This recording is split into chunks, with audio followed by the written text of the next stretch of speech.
aprobetxagarria da, hiztegie, esamoldeak, eta nola dauzen aurkeztute, umeek jolasteko, umeek erabiltzeko, praktikatzeko, eta ondo sentidu horretan.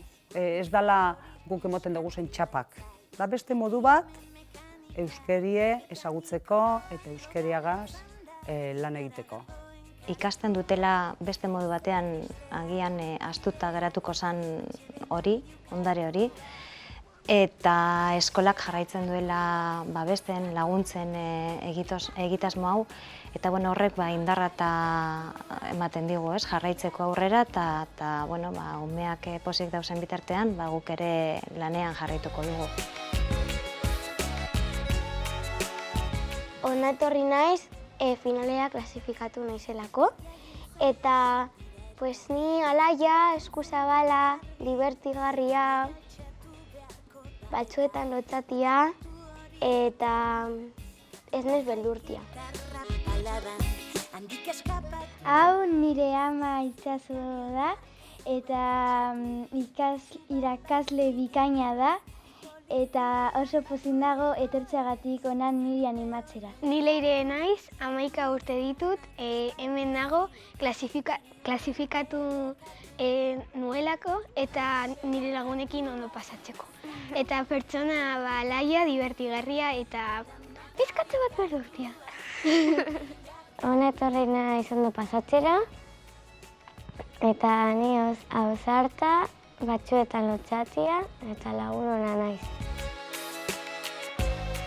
Entzuten dira hor kanpoan, etorri dire. Talde bat entzuten da hortik, eta horren dinoik ez da ordue. Ilusioagaz. Egotea ostiral batean euskeraz jolasten eta jende askoen artean ez duzu egiten egunero. Askotan euskara lotu egiten dugu eskolarekin, eskolan erabiltzen dugun hizkuntzarekin, etxeko lanak egin behar diren hizkuntzarekin,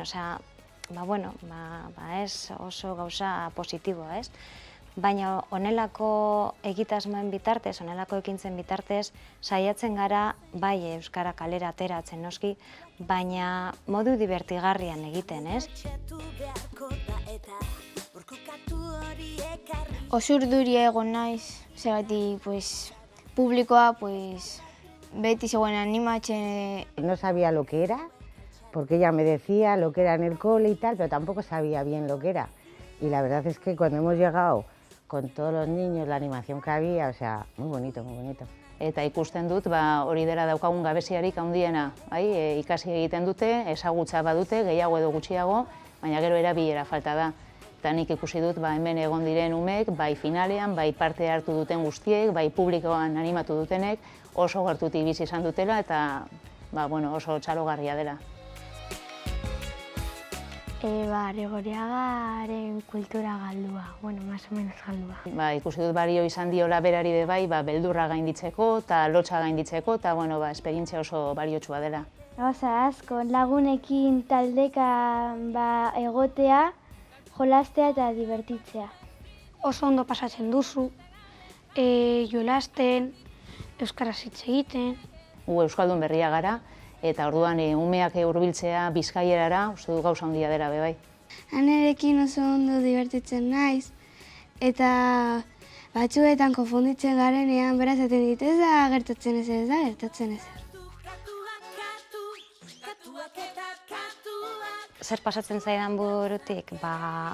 Lehengo belaunaldien hizkuntza hori, berba horiek, esaera horiek, toponimo horiek pasatuko direla hurrengo belaunaldietara, mantenduko direla, gainera oroitzapen politak izango dituzte umeek, jokoaren bitartez ikasitako materiala delako, eta uste dute lan polita egiten ari garela, egin dugula eta egingo dugula, hau ez da hemen amaitzen.